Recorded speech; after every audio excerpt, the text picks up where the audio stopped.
वनम विविक्षद्भि खंड भूमिपौ पहि। बोले, हे भगवान, मैं तो ऐसा समझता हूँ कि आपने मेरे ऊपर परम अनुग्रह की वर्षा की, क्योंकि बिना किसी परिश्रम के अनायास ही मेरे राज्य का बंधन टूट गया। साधु स्वभाव के चक्रवर्ती राजा भी जब अपना राज्य छोड़कर एकांत में भजन साधन करने के उद्देश्य से वन में जाना चाहते हैं, तब उसके ममता बंधन से मुक्ति होने के लिए बड़े प्रेम से आपसे प्रार्थना किया करते हैं।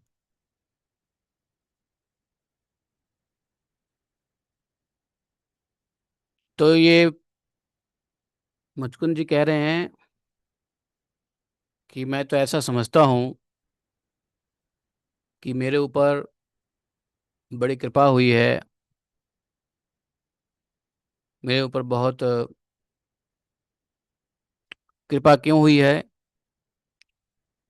क्योंकि पहले जब राजा लोग राज्य कार्यकाल को समाप्त करने के बाद जब अपनों को छोड़ करके राज्य को, सगे संबंधियों को छोड़ करके एकांत में भजन साधन करने के लिए वन में जाना चाहते हैं, लेकिन उनको वन में जाने से रोकता कौन है? रोकता है घर की ममता, स्नेह बंधन। और वन में जाने से पहले भगवान से प्रार्थना करते रहते हैं कि किसी तरीके से घर का ममता बंधन से मुक्त कर दीजिए, ताकि हम वन को गमन करें। बोले, हे अंतर्यामी प्रभु, आपसे क्या छिपा है? मैं आपके चरणों की सेवा के अतिरिक्त और कोई भी वर नहीं चाहता, क्योंकि जिनके पास किसी प्रकार का संग्रह परिग्रह नहीं है, अथवा जो उसके अभिमान से रहित है, वे लोग भी केवल उसी के लिए प्रार्थना करते रहते हैं। इसलिए हे भगवान, भला बतलाइए तो सही, मोक्ष देने वाले आपकी आराधना करके ऐसा कौन पुरुष, श्रेष्ठ पुरुष होगा जो अपने को बांधने वाले सांसारिक विषयों का वर मांगेगा?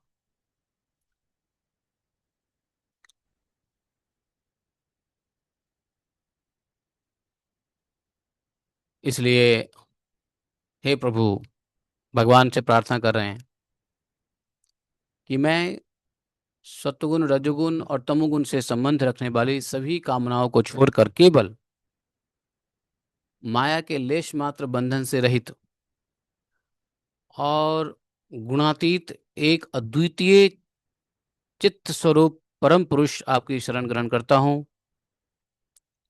इसलिए हे भगवान, मैं अनादिकाल से अपने कर्म फलों को भोगते भोगते अत्यंत आर्त हो रहा था। उनकी दुखद ज्वाला रात दिन मुझे जलाती रहती थी।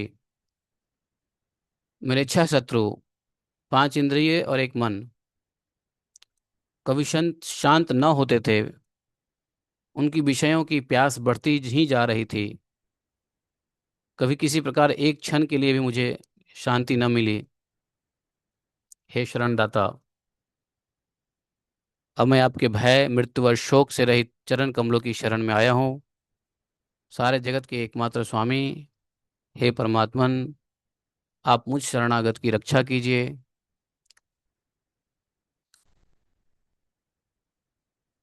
इस प्रकार से भगवान से मुचकुंद जी ने प्रार्थना किया। भगवान ने मुचकुंद जी की प्रार्थना को सुन करके बोले कि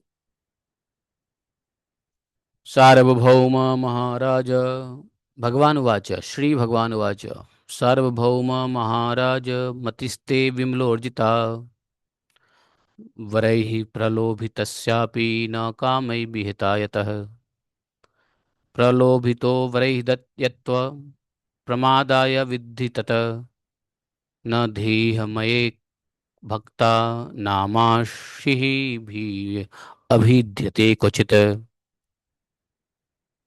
बोले, हे सार्वभौम महाराज मुचकुंद, तुम्हारी मति, तुम्हारा निश्चय बड़ा ही पवित्र और ऊंची कोटि का है। यद्यपि मैंने तुम्हें बार बार वर देने का प्रलोभन दिया, फिर भी तुम्हारी बुद्धि कामनाओं के अधीन नहीं हुई। मैंने तुम्हें जो वर देने का प्रलोभन दिया, वह केवल तुम्हारी सावधानी की परीक्षा के लिए। मेरे जो अनन्य भक्त होते हैं, उनकी बुद्धि कभी कामनाओं से इधर उधर नहीं भटकती है। जो लोग मेरे भक्त नहीं होते हैं, वे चाहे प्राणायाम आदि के द्वारा अपने मन को वश में करने का कितना ही प्रयत्न क्यों न करें, उनकी वासनाएं तीक्ष्ण नहीं होती, और राजन, उनका मन फिर से विषयों के लिए मचल पड़ता है। तुम अपने मन और सारे मनोभावों को मुझे अर्पित समर्पित कर दो, मुझ में लगा दो, और फिर स्वच्छंद रूप से पृथ्वी पर विचरो। मुझ में तुम्हारे विषय वासना शून्य निर्मल भक्ति सदा बनी रहेगी। तुमने क्षत्रिय धर्म का आचरण करते समय शिकार आदि के अवसरों पर बहुत से पशुओं का वध किया है। अब एकाग्रचित्त से मेरी उपासना करते हुए तपस्या के द्वारा उस पापों को धो डालो। राजन, अगले जन्म में तुम ब्राह्मण बनोगे और समस्त प्राणियों के सच्चे हितैषी परम सुहृद होगे, और फिर तुम मुझ विशुद्ध विज्ञान में घन परमात्मा को प्राप्त करोगे। तो यहाँ मुचकुंद जी को भगवान ने दर्शन दिया। भगवान ने मुचकुंद जी के पे क्यों प्रसन्न हुए? क्योंकि मुचकुंद पहले राजा थे, लेकिन राजा के लिए परम कर्तव्य यह है कि यदि यह धर्म का पालन करे।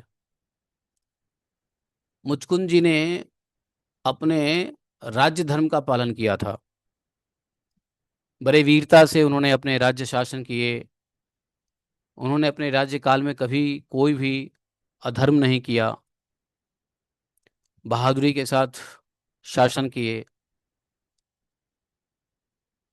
बल पौरुष भी बहुत था, और भगवान के भक्त भी थे। लेकिन जरूरी नहीं है कि भगवान के भक्त होने के लिए व्यक्ति अपना काम छोड़ करके झोली माला पकड़ के बैठ जाए, बल्कि जो जिस वर्ण व्यवस्था में है, पहले तो भगवान की पूजा है कि भाई उस वर्ण व्यवस्था में आपकी जो जिम्मेदारियां हैं, उन जिम्मेदारियों को ठीक से निभाओ। राजा की जिम्मेदारी है प्रजा का शासन करना, और राजा तो स्वयं भगवान के स्वरूप है। नराणाम अहम नराधिपः। तो सामान्य लोगों की बात तो छोड़ दो, लेकिन जो राजा है, जो भगवान के रिप्रेजेंटेटिव है, और भगवान के रिप्रेजेंटेटिव होते हुए जब वो राज्य उचित कर्म करते हैं, तो यह भगवान के लिए सबसे बड़ी सेवा है। जैसे कोई भक्त है, वैष्णव है, तो वैष्णव उचित कर्म करे, ये पहली सेवा है। कोई ब्राह्मण है तो ब्राह्मण उचित कर्म करे, तो ये पहली सेवा है भगवान के लिए। तो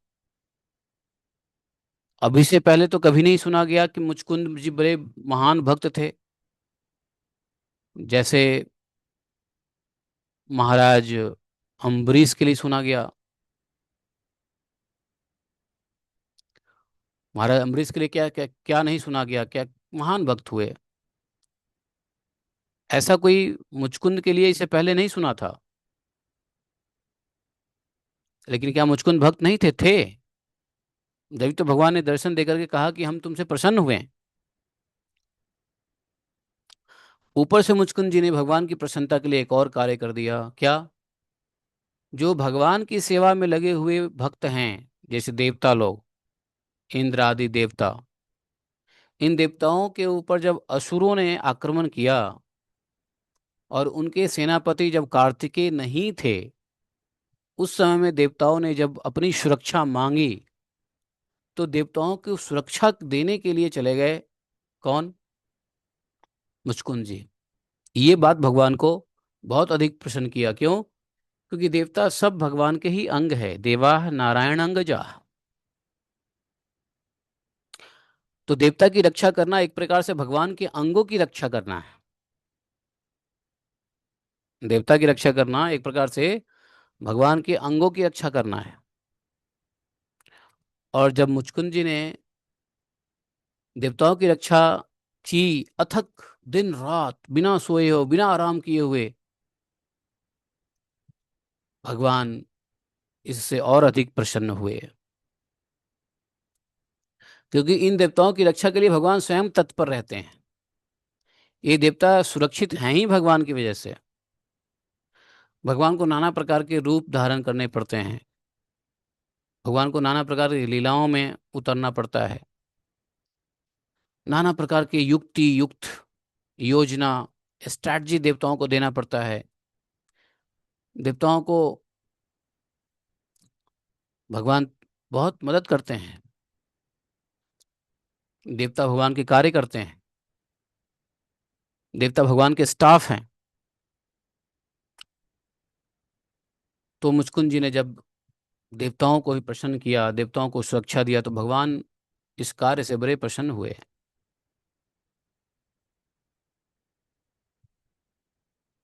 भगवान ने दर्शन दिया मुचकुंद जी को, तो मुचकुंद जी को कहा कि वरदान मांगो, मैं तुमसे बहुत प्रसन्न हूँ, वरदान मांगो। मुचकुंद जी ने कुछ नहीं मांगा, कोई वरदान नहीं मांगा।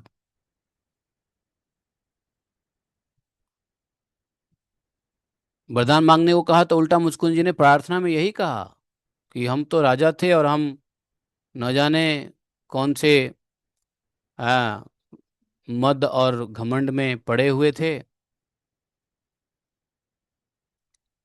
हैं?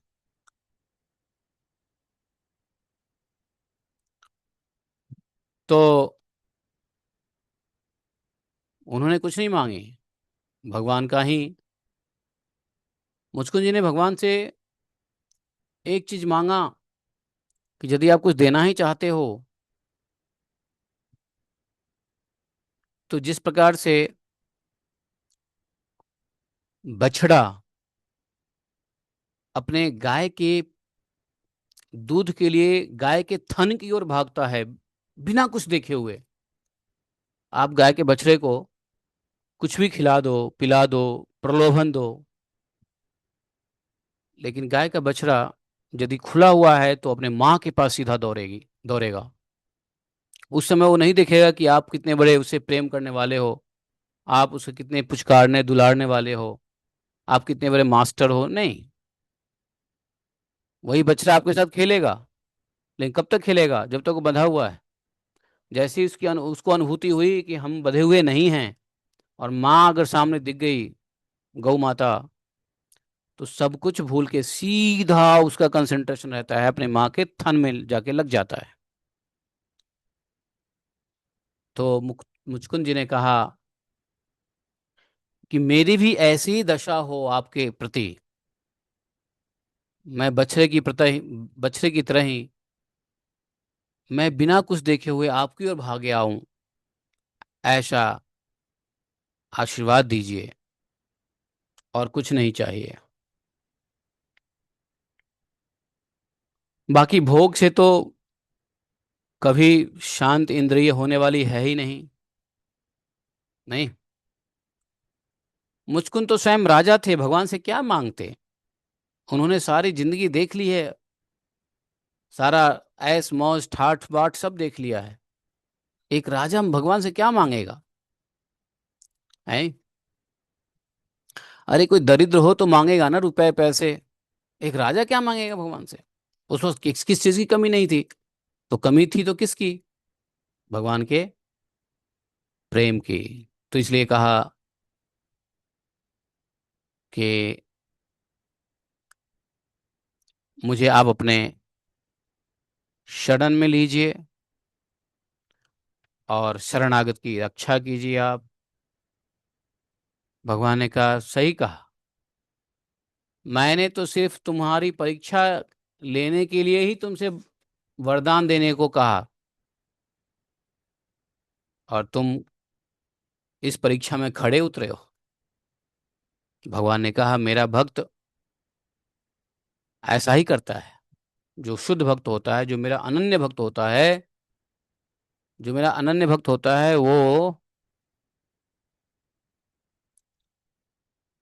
मुझसे कुछ नहीं मांगता। प्रभुपाद जी का एक लेक्चर मैंने आज सुना। उसमें प्रभुपाद जी का जो हेडिंग था वो यही था कि भगवान से कुछ नहीं मांगना चाहिए। लेकिन ये तो शुद्ध स्तर है कि कुछ नहीं मांगना चाहिए। लेकिन यदि, चूंकि हम पाषाण तो है नहीं, पत्थर तो है नहीं, हमारे अंदर वासना तो है ही। अब ये अलग की बात है कि वासना कितनी शुद्ध है और कितनी अशुद्ध है। तो जब तक वासना शुद्ध नहीं हो जाती है, जब तक चित्त शुद्ध नहीं हो जाता है, तब तक काम वासना बनी रहती है। तो काम वासना की पूर्ति के लिए भी यदि भगवान की ही भक्ति की जाए तो फायदा है। लेकिन ये सेकेंड ग्रेड में है।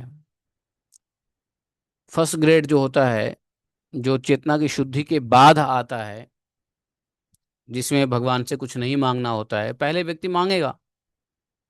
जैसे बच्चा होता है, बच्चा को कुछ ज्ञान नहीं होता है।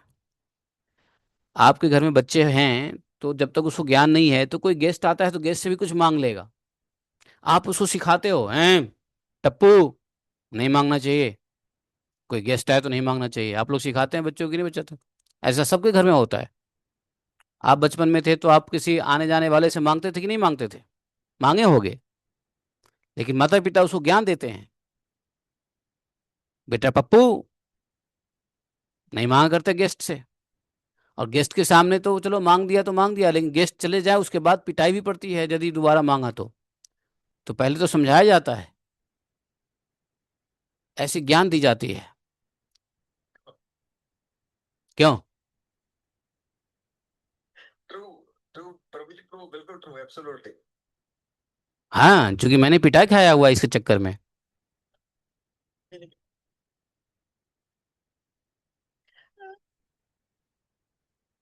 लेकिन भक्ति में कौन पीटे?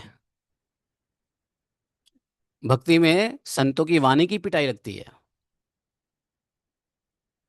भक्ति में संतों की वाणी की पिटाई लगती है। जब संत खड़े खड़े बोलते हैं तो हृदय में लगता है। वो पिटाई ज्यादा इंपॉर्टेंट है देन बचपन की पिटाई। बचपन की पिटाई भी जरूरी है। तो इसलिए यदि शुरू शुरू में मांगना ही है, तो जैसे माता कहती है ना कि तुम गेस्ट से मत मांगो। जो मांगना है मेरे से मांगो, पिताजी से मांगो, घर में मांगो। बाहर की जाके क्यों मांगना? बाहर के लोग आते हैं घर में तो क्यों मांगना? आप हमसे मांगो। तो उसी प्रकार से संत भी कहते हैं कि एक तो मांगो मत। अगर मांगने की जरूरत भी पड़ी तो हमसे मांगो ना, भगवान से मांगो ना। हमसे मतलब पिता भगवान से मांगो। दूसरे से मांगने की क्या आवश्यकता है? अन्य देवी देवता से मांगने की क्या आवश्यकता है? पिता से मांगो। तो सेकेंड ग्रेड की भक्ति है, लेकिन ये भी भक्ति कोई गलत नहीं है। क्योंकि भगवान ही सबको देते हैं। और भगवान जब देते हैं तो हृदय को शुद्ध कर देते हैं। देते भी हैं, शुद्ध भी करते हैं। बाकी देवी देवता आपको दे तो देंगे, लेकिन हृदय को अशुद्ध और कर देंगे। क्योंकि देवी देवताओं के अंदर में ऐसी कोई शक्ति नहीं होती जो आपकी चेतना को शुद्ध करे, बल्कि वो आपकी इच्छाओं को पूर्ति करके और संसार के माया जाल में, इंद्रजाल में फंसा देगा और चेतना को पॉल्यूट कर देगा।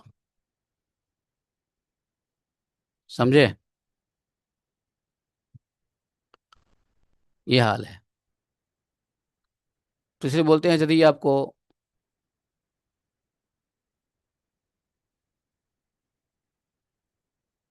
कुछ मांगना ही है तो भगवान से मांगो। तो प्रभुपाद जी कह रहे थे आज के लेक्चर में, मैंने सुना, एक छोटा सा लेक्चर था 30 मिनट का, कि भगवान से कुछ नहीं मांगना चाहिए, लेकिन लास्ट में कहते हैं यदि मांगना ही है तो भी कृष्ण से ही मांगो। समझे? तो इस प्रकार से भगवान ने कहा कि देखो मुचकुंद, मैं तो तुम्हारी परीक्षा कर रहा था, मैं तो तुम्हारी परीक्षा कर रहा था, और उस परीक्षा में मुचकुंद पास हुए। भगवान ने मुचकुंद को आशीर्वाद दिया। तो तुरंत आशीर्वाद ये नहीं दे दिया कि चलो गोलोक धाम चलो अब तुम, हैं? नहीं दिया। क्या कहा? तुम्हें एक जन्म और लेना पड़ेगा। कौन से जन्म? ब्राह्मण। अभी क्षत्रिय हो, एक जन्म ब्राह्मण लो, और ब्राह्मण में जब तुम जन्म लोगे, तुम एकाग्रचित से मेरी उपासना करते हुए तुम अपने सभी पापों को धो डालोगे, है कि नहीं? फिर तुम मुझको प्राप्त करोगे। तो इसको बोलते हैं क्रमिक विकास। क्या होता है क्रमिक विकास? जैसे कोई शूद्र है, शूद्र ने अपने कर्तव्य से भगवान को प्रसन्न किया, तो उसको बनेगा क्या? शूद्र क्या बनेगा? वैश्य बनेगा। वैश्य भी यदि अपने कर्तव्यों से भगवान को प्रसन्न करता है तो वो क्षत्रिय बनेगा। क्षत्रिय यदि अपने कर्तव्यों से भगवान को प्रसन्न करता है तो वो ब्राह्मण बनेगा, और ब्राह्मण कुल में आके फिर भगवान की भक्ति करके फिर भगवत धाम जाएगा।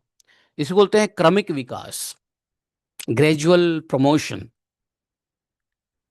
क्योंकि अपने नियत कर्मों को करने से भी भगवान प्रसन्न होते हैं।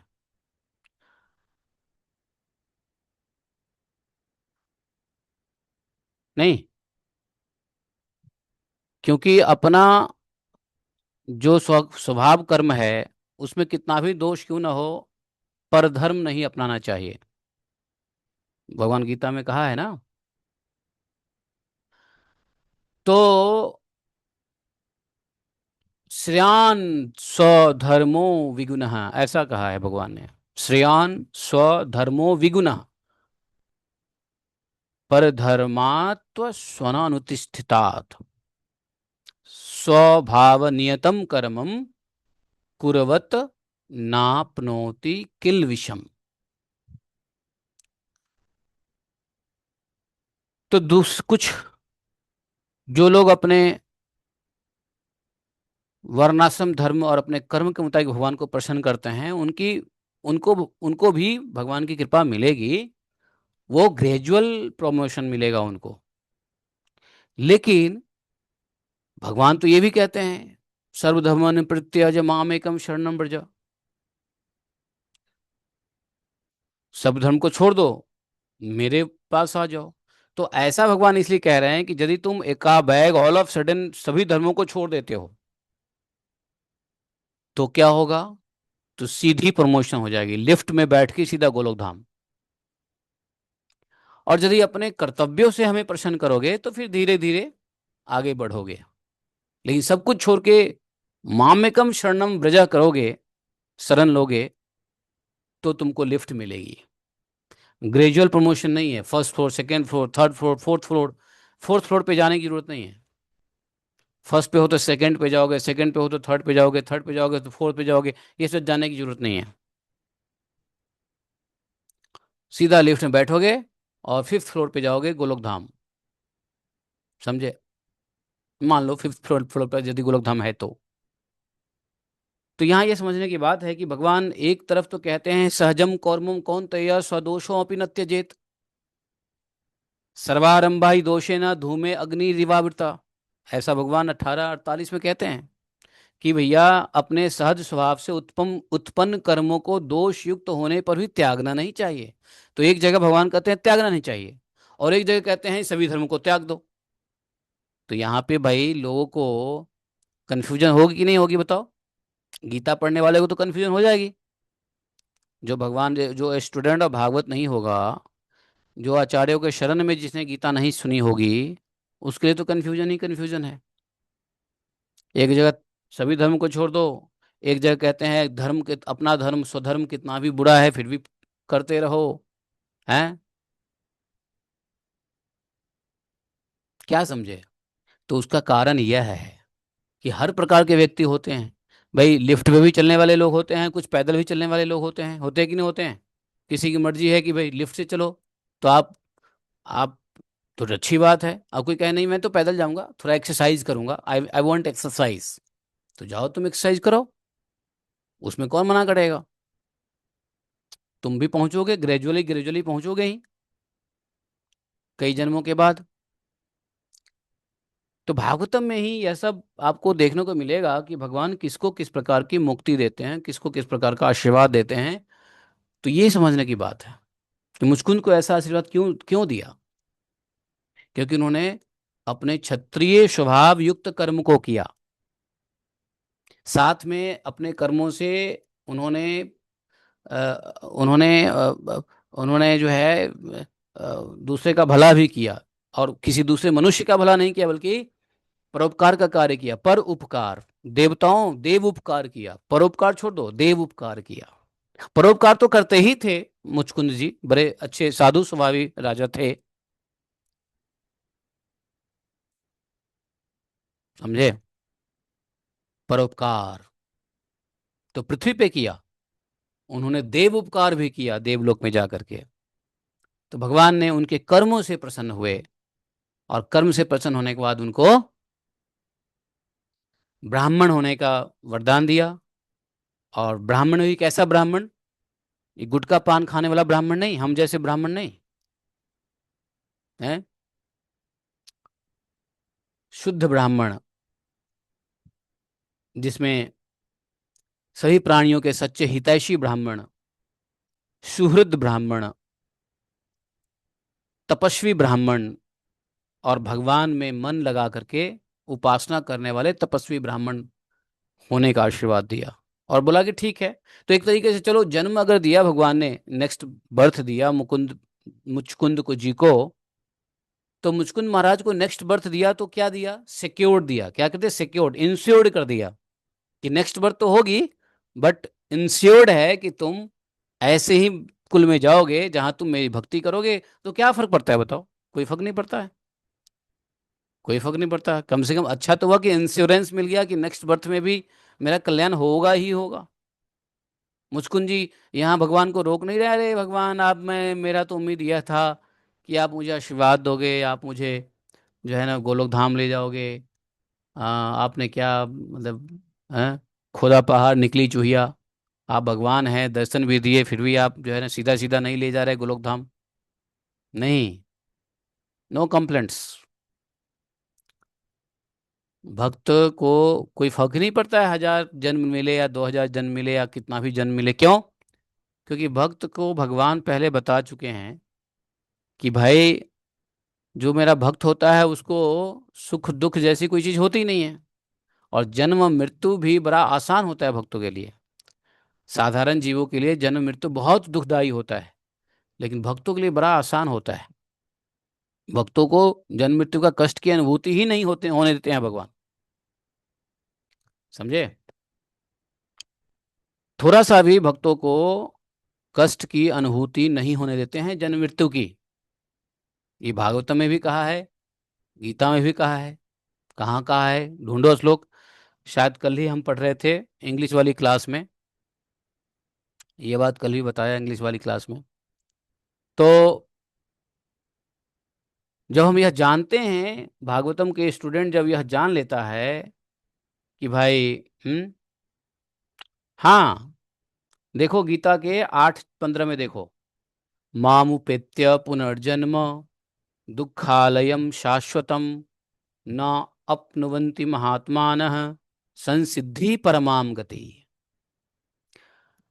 है, भक्त को संसिद्धि मिल जाती है, समझे।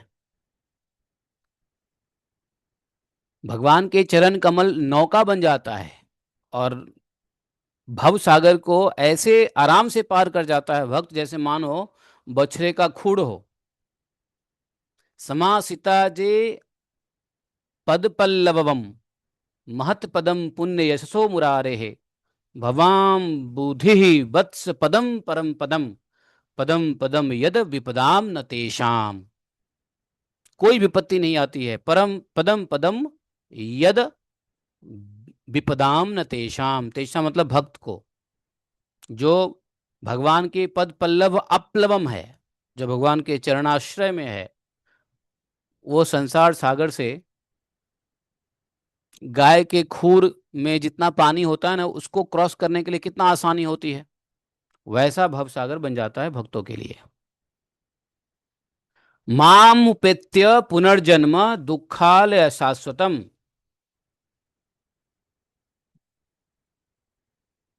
तो इसलिए कभी भी निराश नहीं होना चाहिए, उत्साहित ही रहना चाहिए। संसार में कितना भी कष्ट हो, भगवान के चरण पकड़े रहो। जब तक भगवान की भक्ति में है, इस जन्म में है, पहले भक्त नहीं थे अब भक्ति कर रहे हैं, तो जो प्रारब्ध है उसके मुताबिक तो हमको मिलने वाला है। अपने प्रारब्ध पाप जो हैं वो तो सामने आने वाला है। किसी का घर तोड़ोगे तो अपना घर टूटेगा, टूटने ही वाला है ना। किसी को दुर्वचन कहोगे, आपको दुर्वचन कहने वाले मिल ही जाएंगे। कभी कभी लगता है कि हमने तो किसी को कुछ आज तक कहा नहीं, लेकिन मेरे प्रति क्यों लोग कह रहे हैं ऐसा।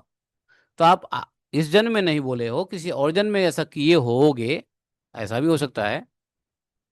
क्योंकि कर्म का फल इसी जन्म का थोड़ी ना है, जन्म जन्मांतर का है। एक सेकेंड, हाँ मदन मोहन। हरे कृष्णा कथा में बोलो ना। नहीं अभी नहीं आई है वो, अभी वो कांवड़ के चक्कर में अभी हरिद्वार से आया नहीं है। आ जाएगी, अब बताऊंगा। तो मैं क्या कह रहा था, क्या कह रहा था मैं, हाँ।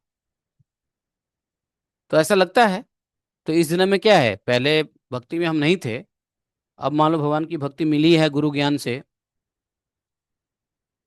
तो ये भी भगवान की कृपा है, भक्ति मिली है तो कृपा है। लेकिन यह अधकचरी भक्ति है। शुद्ध भक्ति तो तब होता है, आचार्य लोगों की भक्ति शुद्ध है, जो बचपन से ही भगवान की भक्ति कर रहे हैं। प्रभुपाद जी को देखो, बचपन से भगवान की भक्ति में लगे हुए हैं। आचार्य लोग जन्म से ही भगवान की भक्ति में लगे हुए हैं। हम लोग का क्या है, जन्म से खिलवाड़ किया, 10 इधर उधर 10 गलत काम किए, भगवान की कृपा हुई फॉर श्योर, तो भक्ति में आ गए। तो इस समय जो सफरिंग होती है, तो अब ये मत समझो कि भक्ति में आ गए तो अब तो मेरा सारा हिसाब किताब चुकता हो गया। नहीं, पिछले की प्रारब्ध तो भोगना पड़ेगा। तो लेकिन कुछ ही भोगना पड़ेगा तो भोगते रहो। लेकिन भगवान का, कोई क्या करेगा ज्यादा से ज्यादा, कोई बांध देगा, कोई पीट देगा, कोई कोई जान ले लेगा, क्या भूखा रहना पड़ेगा, क्या ज्यादा से ज्यादा कोई कर लेगा, कोई बेइज्जती कर देगा, समाज में कोई गाली दे देगा, समाज नकार देगा, समाज डिस्कार्ड कर देगा, समाज थूकेगा, कोई बात नहीं है। इसको अपना प्रारब्ध समझ के भोग करके, तब भी जब भगवान के चरणों में मन हमारा दृढ़ रहेगा, चाहे कोई कितना भी हमें गाली दे, चाहे कितना भी कोई हमें बदतमीज कहे, या कितना भी। अरे भागवतम में यह बात भगवान ने बताया है, ये कहानी भगवान ने भागवतम में अच्छा एक बात बताऊं, कुछ लोग भागवतम ना सिर्फ सुनने मात्र के लिए ही सुन लेते हैं, लेकिन उनके हृदय और मन में कोई परिवर्तन होता नहीं है। इतनी कहानी भागवतम में सुना जाएगा, फिर भी हृदय में मन में कोई परिवर्तन नहीं होगा। मन में वही अहंकार, वही गुस्सा, वही जलन, वही कटन, वही फालतू की बातें चलता ही रहता है। क्या फायदा भागवतम सुनने का? आपको याद है भगवान ने इसी दसम स्कंध में, नहीं दसम स्कंध में नहीं, 11वें स्कंद में उद्धव जी को भगवान ने एक ब्राह्मण की कथा सुनाई थी। जो ब्राह्मण का धन लुट गया, धनी था, धन लुट गया, और वो रोड पे आ गया, और कितना उसको लोगों ने परेशान किया। कोई मारा, कोई पीटा, कोई थूक बींगता, कोई पेशाब कर देता, कोई अधोवायु छोड़ता था उसके ऊपर। आपको याद है उस ब्राह्मण की कथा? कहाँ का ब्राह्मण था वो? हाँ, अवंतिका का ब्राह्मण था वो।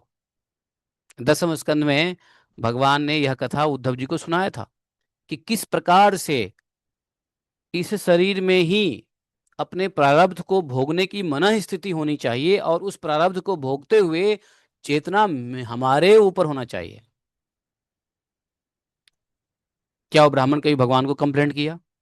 क्या ब्राह्मण किसी ने किसी को जवाब दिया? नहीं दिया, नहीं दिया जवाब। भागवत में ऐसे ऐसे प्रसंग भरे पड़े हैं, और हमने कई बार सुने हैं, पढ़े हैं, लेकिन फिर भी हमारा मन और हृदय नहीं मानता है। 10 बार पढ़ने के बाद भी अपनी प्रारब्ध को समझने के बजाय हम उल्टा गुस्सा करते हैं कि नहीं, तुम्हारी वजह से ऐसा हो रहा है, तुम इसके जिम्मेदार हो। यदि हर व्यक्ति इस ज्ञान को समझ ले, और यह समझ ले कि जो कुछ भी मेरे साथ हो रहा है मेरे ही प्रारब्ध है, इसको हमें बर्दाश्त करके भगवान का भजन करना है, तो उसके साथ ना क्रोध आएगा ना कुछ आएगा। अब देखो, ब्राह्मण को कुछ क्रोध आ रहा है। ब्राह्मण क्या कह रहा है कि यदि अपना ही जीवा अपनी ही दांत काट ले तो क्रोध किस पे करें, यदि अपनी ही हाथ दूसरे हाथ को मारे तो क्रोध किसको पे करें। तब वो ब्राह्मण क्या करता है, वो ब्राह्मण आत्मवत सर्वभूतेषु हो जाता है, सभी में भगवान को देखता है। तो एक आत्मा ने दूसरी आत्मा को मार दिया, तो कंप्लेंट किसको करें? ये भी तो अपने ही हैं।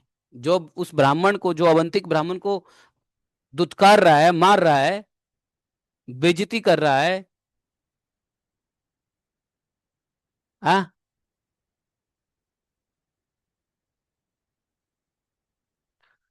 तो कहने का मतलब यह है कि जब यह बात समझ में आ जाती है, तो अनुभव करना चाहिए कि ये सब आत्मा के स्तर पर है। सब में जब आत्मा दिखाई देगी तो क्या फर्क पड़ता है? किसको हम मारें, किसको हम बेइज्जत करें? सब तो अपने ही हैं, सब तो सुहृद हैं, सब में आत्मा ही है। और यदि आत्मा नहीं मान के शरीर मानते हो, तो भी शरीर क्या करे? शरीर तो मरना ही है, शरीर का तो जलना ही है।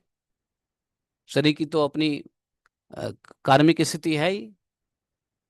जैसा शरीर पिछले जन्म में इस जन्म में किया है, वैसे इस जन्म में हो पाएगा। तो फिर शरीर के स्तर पे भी क्या सोचना। भगवान ने भगवत गीता में अर्जुन को यह बात एक श्लोक में बताया है कि यदि तुम इनको आत्मा समझते हो तो भी तुमको शोक नहीं करना चाहिए, और यदि तुम इनको शरीर समझते हो तो भी शोक नहीं करना चाहिए। गीता का कौन सा श्लोक है? भगवान ऐसा बोलते कि नहीं गीता में? कौन सा श्लोक है गीता का? देखो, बहुत बढ़िया श्लोक है। 10वें अध्याय में देखो, कौन सा अध्याय है, नहीं दूसरे अध्याय में देखो, 10वां अध्याय नहीं, दूसरे अध्याय में देखो कि भगवान कहते हैं, अथ च एनम अथ च एनम नित्य जातम नित्यम व्यामन्ने मृतम तथापि तुम महाबाहो नैवम सोचितुमर्हसि। जब तो तुम इनको नित्य मानते हो तो भी तुमको सोचना नहीं चाहिए, और यदि तुम इनको अनित्य मानते हो तब भी सोचने की आवश्यकता नहीं है। तुम नैनम नैवम न एवं सोचितुमर्हसि। तथापि तुम महाबाहो न एव सोचम। तो ये बात दूसरे अध्याय में भगवान ने कह दिया नहीं? और उसी में आगे कहते हैं जातस्य है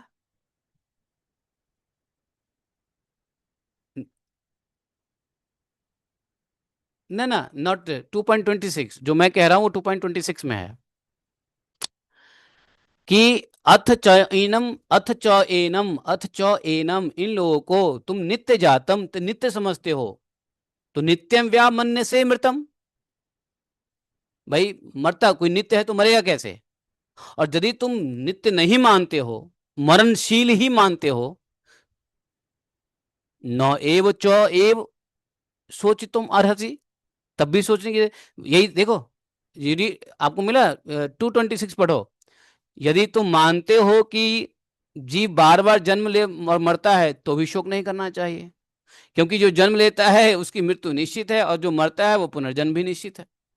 तो है, और फिर यदि तुम यह सोचते हो कि जातस्य ही ध्रुवो मृत्यु, ध्रुवम जन्म मृतस्य च, तस्मात् परिहार्य अर्थे नौतम सोच तुम अर्हति, तुमको तब भी, यदि तुम इनको आत्मा मानते हो तो तब भी तुमको शोक करने का कुछ कारण नहीं है। बहुत ब्यूटीफुली भगवान ने गीता में ये 2:26 और 27 देख लो, देखा कि नहीं देखा? ये दोनों में भगवान यही कह रहे हैं कि 26 में बोला कि यदि तुम इनको मरने वाले मानते हो, मरणशील मानते हो, तो फिर तो तुम चिंता मत करो, क्योंकि मरेगा तो पुनर्जन्म होगी होगी, और जन्म हुआ है तो मरना अवश्य ही है, सोचना क्या है। और 27वें श्लोक में बोल दिया यदि तुम इसको ध्रुवम, मतलब आत्मा मानो या शरीर, है, जातस्य ही ध्रुव मृत्यु ध्रुवम जन्म मृतस्य च, आत्मा मानो या शरीर, तब भी तुमको शोक नहीं करना चाहिए। क्या? तो वही बात, ब्राह्मण, ये ब्राह्मण की कथा हम लोग 10वें अध्याय में, 11वें अध्याय में, 11वें स्कंद में दोबारा पढ़ेंगे।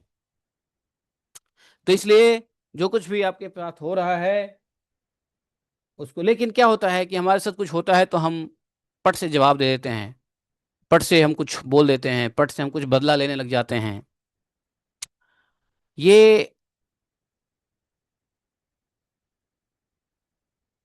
ये तो देखो ऐसा है कि थोड़ा दिखावा भी करना पड़ता है, क्योंकि सांप यदि फुफकारेगा नहीं तो सब उसको मारेगा, इसलिए सांप का फुफकारना बहुत जरूरी है। तो यदि ऊपरी मन से यदि आप दिखावा कर रहे हो, क्रोध गुस्सा और, तब तो ठीक है, लेकिन अंदर से क्या समझना है, अंदर से यह समझना है कि ये सब हमारे प्रारब्ध का ही फल है, और हमको ये भोगना पड़ेगा, हमें भगवान की भक्ति करनी है, बस खत्म कहानी। क्योंकि भगवान की पूर्ण कृपा तो, अभी कृपा हुई है, पूर्ण कृपा तो तब होगी जब पुनः अगला जन्म, जन्म से ही भगवान की भक्ति करने को मिलेगा। लेकिन हमारी स्थिति यह है कि अभी भक्ति में आए हुए कुछ 2 साल हुए नहीं हमें, हम सोचते हैं कि हमको तो भगवान मुक्ति ही दे दें, गोलोक धाम ही ले जाएं। अब तो हम भक्त हो गए हैं, चंदन टीका तिलक कर लिए हैं, कंठी माला ले लिया है, गुरु बना लिया है, अब क्या है, अब तो झंडा गाड़ देंगे गोलोक धाम में जाके। क्या? नहीं, अभी दिल्ली दूर है, समझे? ये बच्चों को समझाने वाली बात है, बेटा जब बढ़िया से पढ़ ले तो डॉक्टर बन जाएगा। 10th क्लास में बढ़िया नंबर लाने से कोई डॉक्टर नहीं बन जाता, आगे भी पढ़ाई कुछ करनी पड़ती है। तो प्रपात जी ने कह दिया कि chant 16 nouns and just do this do that, you will go back to godhead, for sure you will go back to godhead, but there is some, you have to go to next class also to finish those studies, then you will go to back to God head.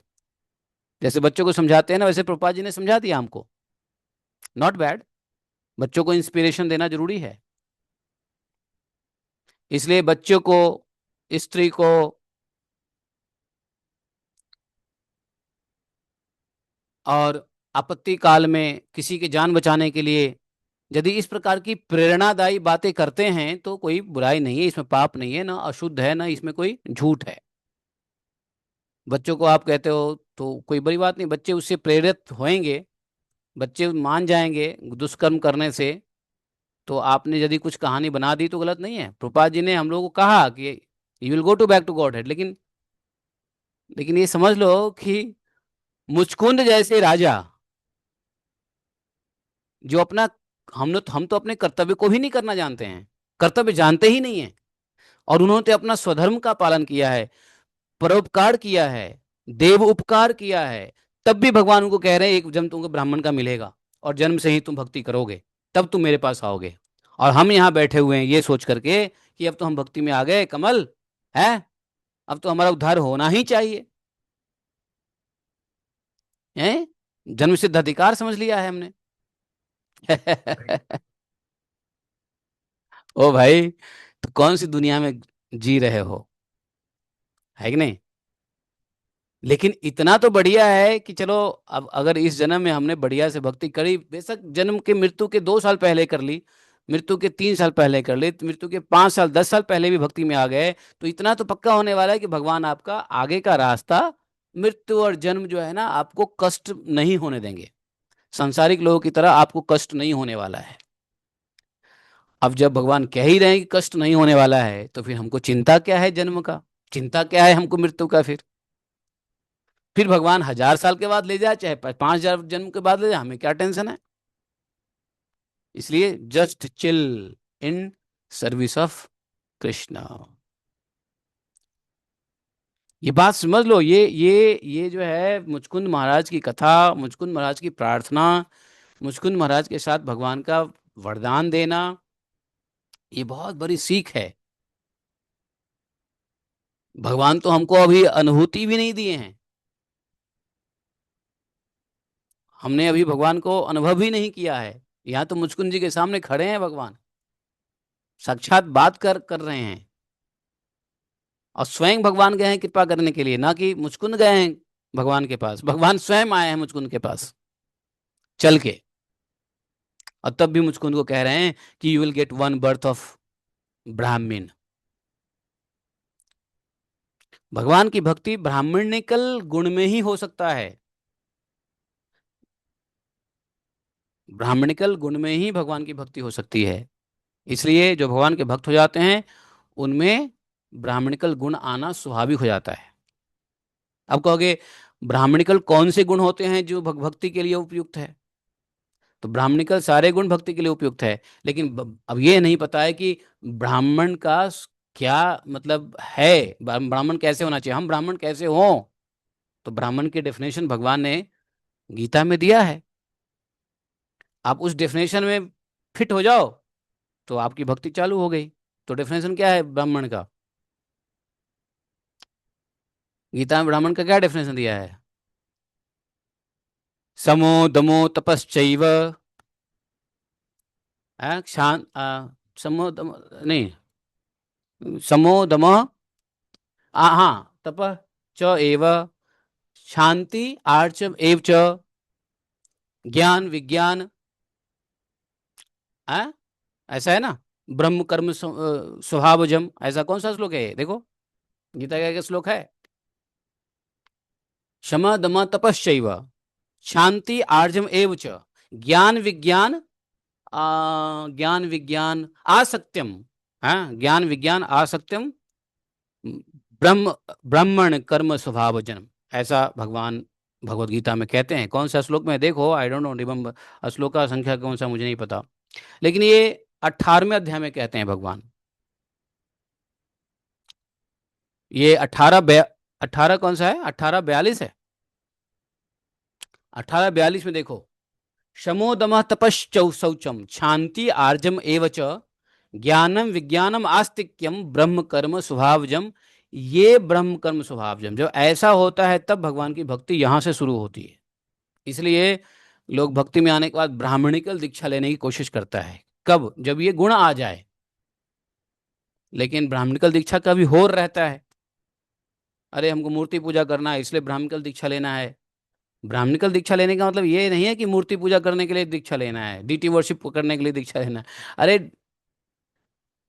मन बस में है नहीं, इंद्रियों संयम है नहीं, तपस्या है नहीं, आंतरिक और बाह्य पवित्रता है नहीं, क्षमा और सहनशीलता है नहीं, सरलता और कपट रहित व्यवहार है नहीं, शास्त्र का तत्व का ज्ञान है नहीं, ज्ञान विज्ञान का व्यवहारिक स्वरूप पता ही नहीं है, परम सत्य भगवान शास्त्र में श्रद्धा है नहीं, तो फिर ब्राह्मण का स्वभाव क्या है? यही तो स्वभाव है ब्राह्मण का।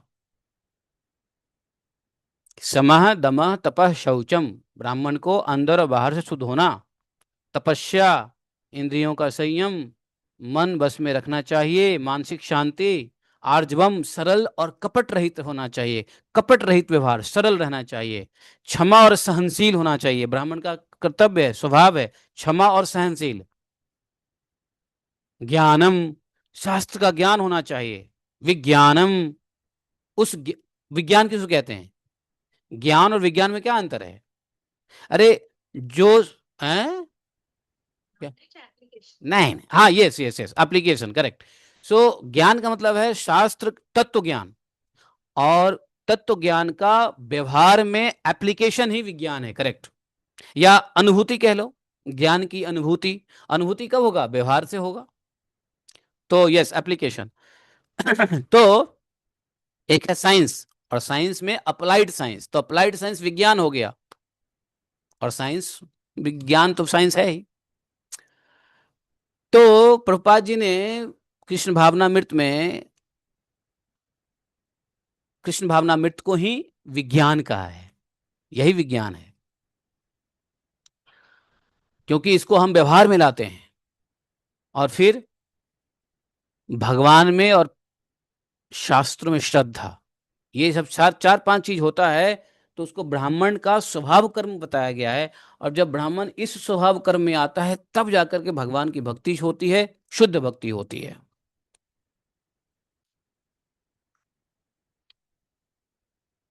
तो इसको कहते हैं, तब तब ब्राह्मणिकल, या ब्राह्मण की दीक्षा लो, बिना दीक्षा लिए हुए यदि ये गुण आ गए, तो भी आप ब्राह्मण हो गए। और दीक्षा लेने के बाद भी यदि ये गुण नहीं आए, तो दीक्षा लेने का क्या प्रयोजन है? इसको शूडो दीक्षा कहेंगे।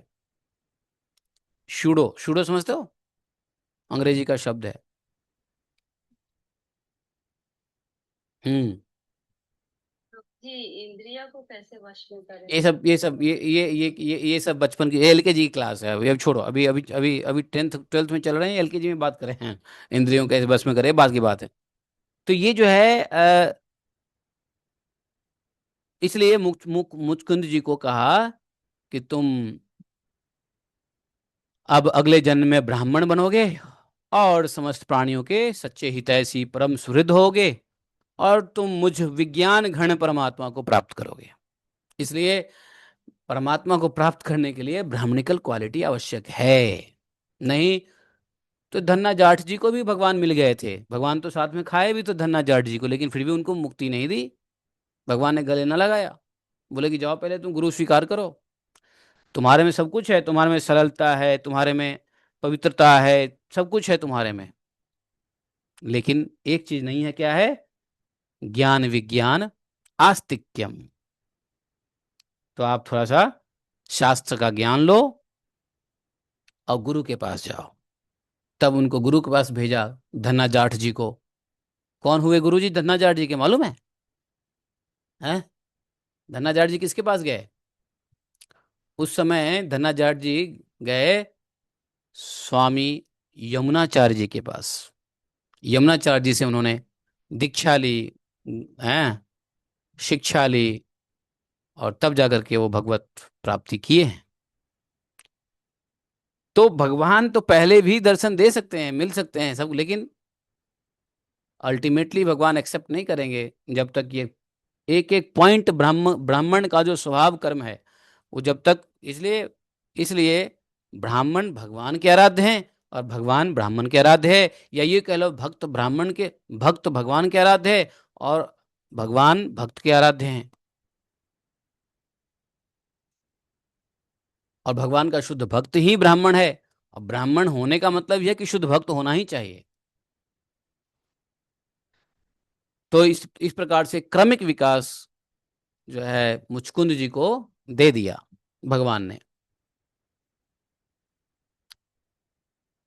तो हम लोग यहाँ पर रुक जाते हैं और कल हम लोग 92 द्विपंचाशतमो अध्याय, अब भगवान द्वारका जाएंगे, बलराम जी का विवाह होगा, श्री कृष्ण के पास रुक्मिणी का संदेश आएगा और संदेशा लेकर ब्राह्मण आते हैं, ये सब अब रुक्मिणी विवाह प्रसंग शुरू हो जाएगा। ठीक है, अब भगवान का विवाहकरण अध्याय सब आने वाला है। ठीक है, बहुत हो गया खिलवाड़, बहुत हो गई रक्षा सुरक्षा, बहुत हो गया लड़ाई झगड़ा, भगवान ने सब कुछ कर ली। अब भगवान इतने बड़े हो गए हैं कि अब जो है ना फॉर्मली विवाह करेंगे। ठीक है, तो ये 52 चैप्टर्स हम लोग कल पढ़ेंगे। आज के लिए 14 अगस्त, आज के लिए यहीं तक रुक जाते हैं। बोले गणतराज श्रीमद् भागवतम की जय। हाँ, अब पूछो क्या पूछ रहे भाई, कोई कुछ कह रहे थे, क्या कह रहा था? हाँ, आप पूछ रहे थे कि भैया इंद्रिय कैसे, क्या बोल रहे थे इंद्रिय को? इंद्रिय कैसे वश में रखे प्रभु जी? कि अगर आप धन देखते हो तो धन का लालच हो जाता है, खाना देखते हो तो खाने के प्रति नहीं हो तो, जाता है ये। नहीं तो ठीक है, धन देखते हो तो धन का लालच करो, लेकिन फिर धन का प्रयोग क्या कर रहे हो? सेवा में लगा दो, भगवान की वैष्णव सेवा में लगा दो।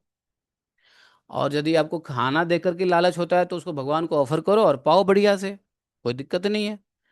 लेकिन इंद्रिय संयम करने का मतलब यह है कि इंद्रियों को रोकना नहीं है, बल्कि इंद्रिय को भगवान की तरफ जो लगा देना है। फिर जब भगवान की तरफ लगा दोगे तो धीरे धीरे धीरे धीरे धीरे धीरे जब चित्त शुद्ध होगा तो अपने आप नियंत्रित हो जाएगा। बिना चित्त शुद्धि के, बिना ज्ञान के यदि आप इंद्रियों को, आपको मान लो घोड़ा चलाने नहीं आता है, आपने घुड़सवारी नहीं सीखी है और बैठ जाओगे घोड़ा पे, घोड़ा भागेगा, उसको पकड़ने की कोशिश करोगे तो आप क्या घोड़ा को पकड़ सकते हो? हाँ, can you control the horse? उसी प्रकार से जब हमको इंद्रियों को नियंत्रण करना आता ही नहीं है और हम इंद्रिय नियंत्रण, कथा में सुन लिया इंद्रिय नियंत्रण नियंत्रण करो, और हम करने लगेंगे तो एक्सीडेंट कर जाएंगे। इसलिए जो लोग सीधा एकाएक ब्रेक लगाने की कोशिश करते हैं एक्सीडेंट करते हैं। तो क्या करना चाहिए?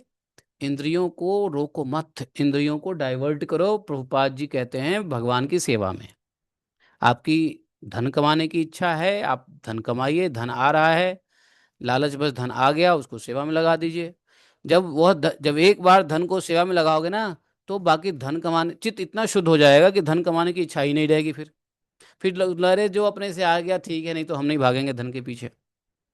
अब चूंकि वह धन हमने रजोगुण तमोगुण से कमाया है और अपने पे खर्चा कर लेंगे तो आपको कभी सेटिस्फेक्शन नहीं होगी, फिर आप और धन के लिए भागोगे।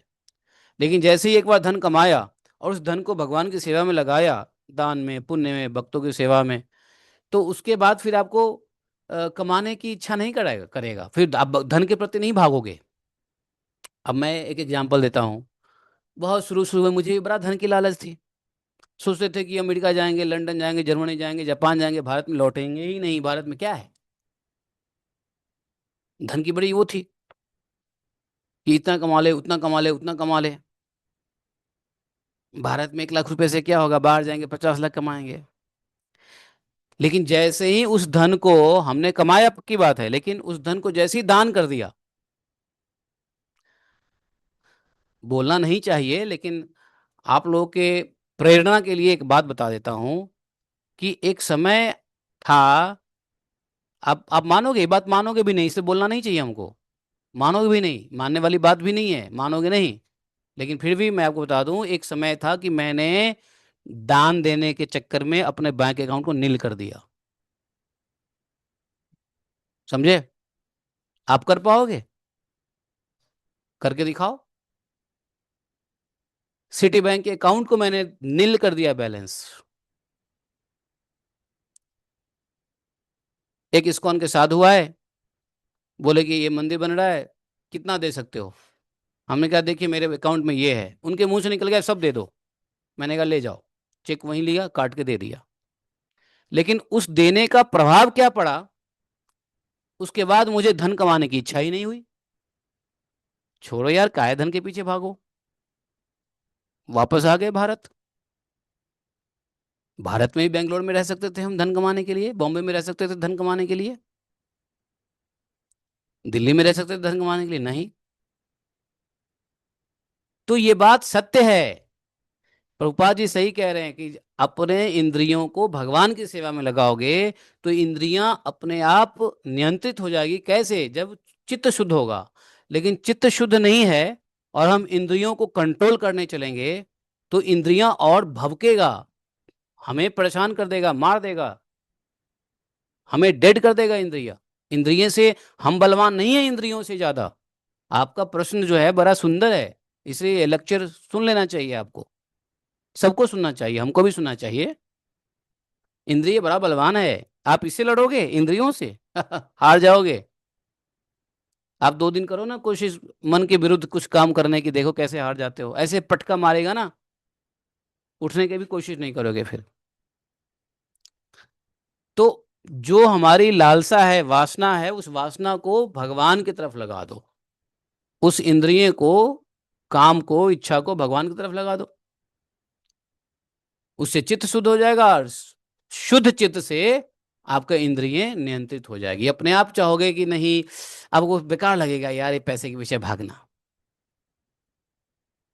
तो क्या उसके बाद पैसा नहीं आएगा? क्या भगवान आपको भूखे रखेंगे? क्या मैंने नौकरी छोड़ दी या मैंने मान लो बैंक खाली कर दिया तो क्या भगवान ने हमको भूखा रखा? आप बताओ। क्यों? सब ठीक ठाक गाड़ी चल रही है। और नहीं भी चलेगी तो क्या टेंशन है, अपने बाप का क्या जा रहा है भगवान के भजन में। आप भूखे भी मरोगे तो भगवान की बेइज्जती होगी, आपकी बेइज्जती होगी, बताओ।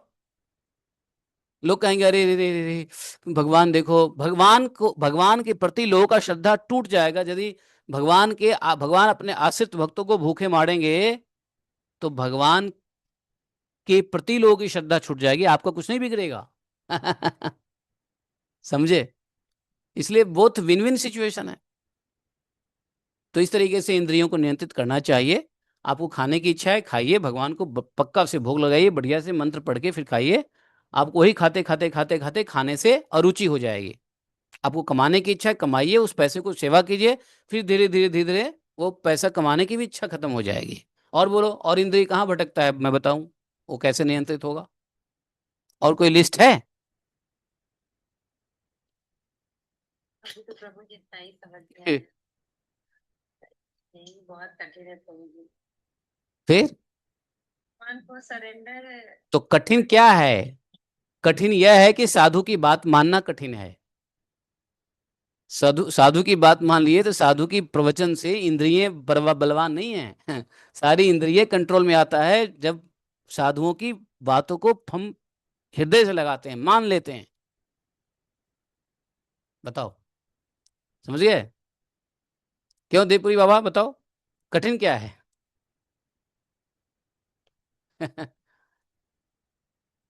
तो ऐसे प्रश्न करोगे तो जवाब तो ऐसे ही सुनोगे ना। बहुत सही होता है प्रभु जी, इसको अप्लाई करने की पूरी कोशिश करूंगी इसको। फिर प्रभु जी। तो कुछ को, इसलिए प्रभुपाद जी की जो प्रवचन है वो हृदय में रखिए और प्रभुपाद जी ने जो कहा है वैसे कीजिए, सब ठीक रहता है। थोड़ा दाएं बाएं होंगे आचार्य के वचन से हम परेशान हो जाएंगे, समझे? तो ये बहुत छोटी टॉपिक थी लेकिन उठा दिया तो मैंने गंभीरता से उत्तर दिया है। Hope everyone understand that. Hare Krishna. चलो ठीक है, और कोई प्रश्न तो नहीं है? और कोई प्रश्न नहीं है तो आगे बढ़ो, गोपी गीत गाओ। जयति ते अधिकम जन्मना ब्रज शयत इंदिरा शाश्वतत्रयी।